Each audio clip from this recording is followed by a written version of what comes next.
할렐루야. 오늘 또 하나님의 은혜와 평강이 여러분과 함께 하기를 축원합니다.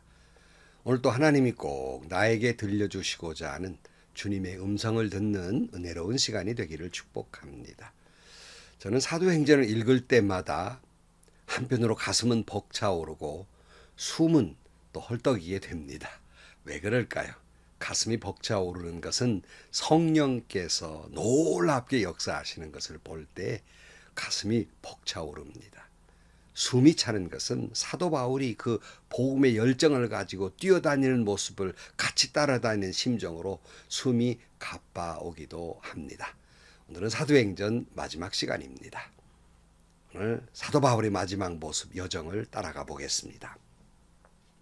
오늘 아침 하나님께서 우리에게 허락해 주신 말씀은 사도행전 28장 23절에서 31절 말씀입니다. 그들은 바울과 만날 날짜를 정하였다. 그날에 더 많은 사람이 바울의 숙소로 찾아왔다. 그는 아침부터 저녁까지 그들에게 하나님 나라를 엄숙히 증언하고 모세 율법과 예언자의 말을 가지고 예수에 관하여 그들을 설득하면서 그의 속내를 터놓았다. 더러는 그의 말을 받아들였으나 더러는 믿지 않았다.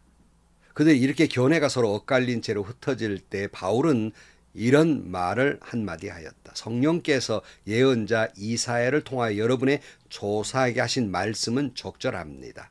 곧 이런 말씀입니다. 이 백성에 가서 말하여라. 너희가 듣기는 들어도 깨닫지 못하고 보기는 보아도 알지 못한다. 이 백성의 마음이 무디어지고 귀가 먹어 눈이 감기어 있다. 이는 그들로 하여금 눈으로 보지 못하게 하고 귀로 듣지 못하게 하고 마음으로 깨닫지 못하게 하고 돌아서지 못하게 하여 내가 그들을 고쳐주지 않으려는 것이다. 그러므로 여러분은 하나님의 이 구원의 소식이 이방 사람에게 전파되었음을 알아야 합니다. 그들이야말로 그것을 듣고 받아들일 것입니다. 바울은 자기가 얻은 셋집에서 꼭 2해 동안 지내면서 자기를 찾아오는 모든 사람을 맞아들였다. 그는 아무런 방해도 받지 않고 아주 담대하게 하나님 나라를 전하고 주 예수 그리스도에 관한 일들을 가르쳤다. 아멘. 복음을 전하다가 수모를 겪고 있는 사도 바울에게 주님이 이렇게 말씀하셨습니다. 사도행전 23장 11절 말씀. 그날 밤에 주님께서 바울 곁에서 말씀하셨다. 용기를 내어라. 내가 예루살렘에서 나의 일을 증언한 것 같이 로마에서도 증언하여야 한다. 주의 말씀대로 로마로 향하던 사도 바울, 유라굴로라는 광풍을 만나 생명의 위경에 달렸을 때 두려워하는 그에게 하나님께서는 이렇게 말씀하십니다. 사도행전 27장 24절. 바울아, 두려워하지 말아라. 너는 반드시 황제 앞에 서야 한다. 보아라, 하나님께서는 너와 함께 타고 가는 모든 사람의 안전을 너에게 맡겨주셨다 하고 말씀하셨습니다. 여러분, 사명이 있는 사람은 죽지도 않습니다. 아니, 죽어서도 안 됩니다. 내 사명이 마치는 날이 내가 죽는 날이에요. 하나님이 하늘나라 오라 하는 날이 내 사명이 마치는 날입니다. 주님이신 비전에 따라서 사도 바울이 당시의 세상의 중심이었던 로마에 있는 유대 지도자들을 불러 모아놓고 복음을 외치게 됩니다. 23절. 그들은 바울과 만날 날짜를 정하였다. 그날에 더 많은 사람이 바울의 숙소를 찾아왔다.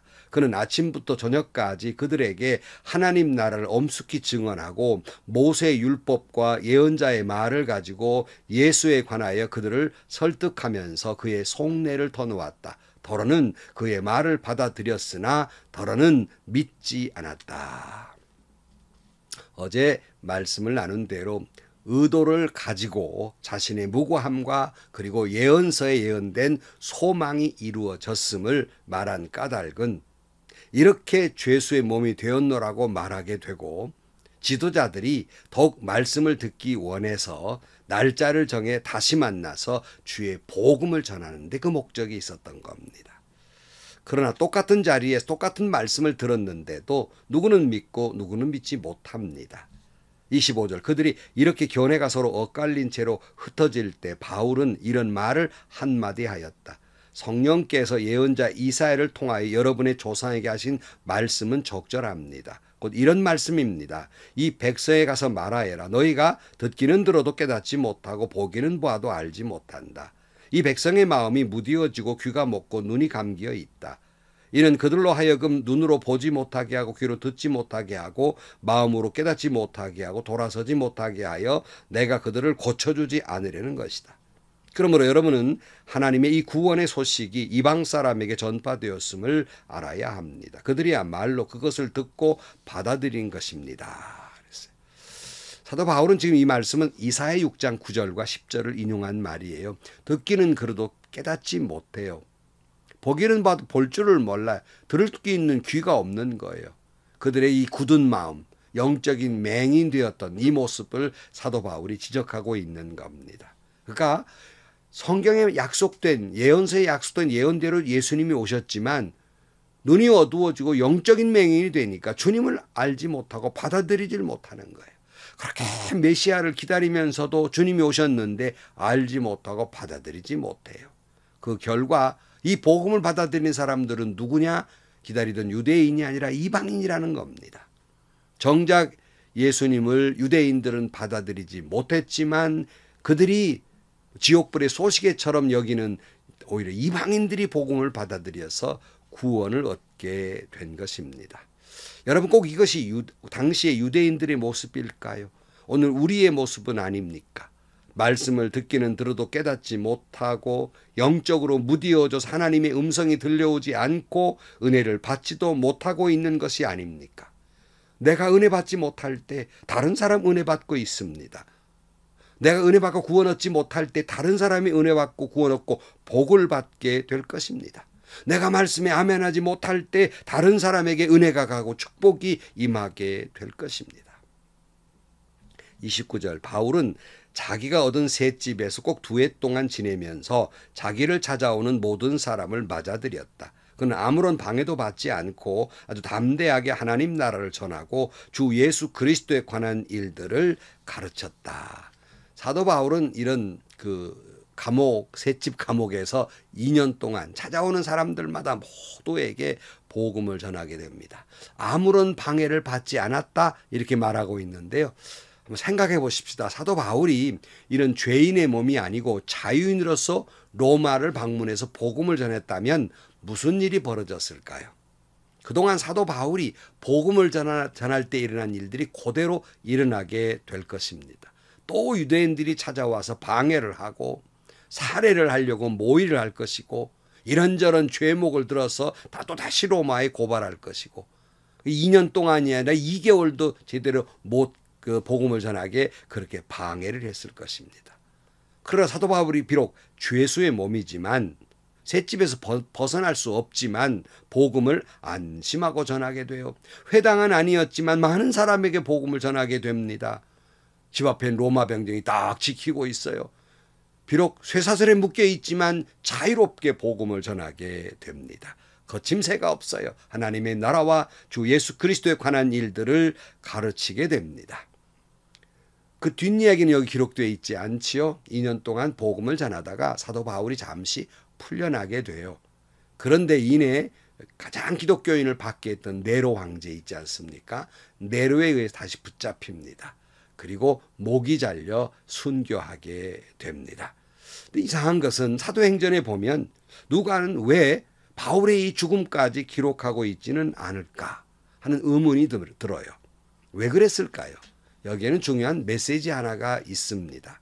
사도행전을 시작할 때 사도행전을 성령행전이라 또는 교회행전이라고 합니다. 이렇게 같이 말씀을 나눈 적이 있어요. 하나님께서 사도행전을 기록하게 하신 것은 사도 바울의 행적을 기록하려는 의도가 아닙니다. 만약 그런 의도였다면 사도 바울이 죽음까지 기록했어야 했을 것입니다. 사람들은 그래 그가 어떻게 됐지? 죽었나 살았나? 어떻게 죽었나? 관심을 갖습니다. 여러분 성경을 읽으면서도 그런 사람들은 사람의 관심을 두어요. 그러나 성경을 읽을 때 아무리 위대한 인물이라도 사람에게 관심을 둘 일은 아닙니다. 그런 훌륭한 사람을 통해서 하나님은 무엇, 어떻게, 왜 역사하셨는가를 보는 거예요. 사람을 집중하면 사람의 일생, 역사의 흐름만 볼 따름입니다. 그러나 우리는 그 사람을 통해서 역사하시는 하나님의 섭리, 하나님의 역사, 하나님의 성품을 보려고 성경을 읽는 겁니다. 사도행전은 예수님께서 말씀하신 대로 성령이 임하시고 교회가 시작됩니다. 놀랍게 복음이 전파되고 있음을 말씀하려는 것이에요. 물론 그 중에 한 사람 사도 바울을 통해서 하나님께서 이렇게 복음이 전해지게 역사하셨더라 하는 것이지 바울이 이렇게 복음을 전했더라를 기록하려는 것이 아니라는 말씀입니다. 그렇다면 바울을 이렇게 순교했다 끝나버리고 말 것입니다. 그러나 사도행전은 사도행전 28장으로 끝난 것이 아니라 사도행전은 계속되고 있는 거예요.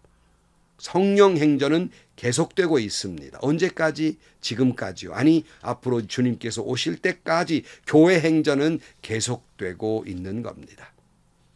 그래서 교회 중에 구호가 사도행전 29장을 쓰는 교회라는 구호도 있지 않습니까? 바로 그런 까닭이에요.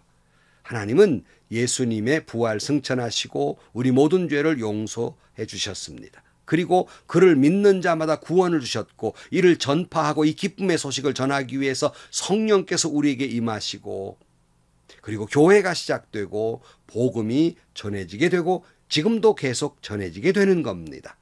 처음에는 사도를 통해서 사도 바울을 통해서 우리 믿음의 선배들을 통해서 선교사님들을 통해서 목사님들을 통해서 이 말씀을 듣고 계신 여러분들을 통해서 복음은 계속되고 있기 때문에 사도행전은 계속되고 있다. 사도행전 29장이 쓰여지고 있다라고 말할 수 있는 겁니다.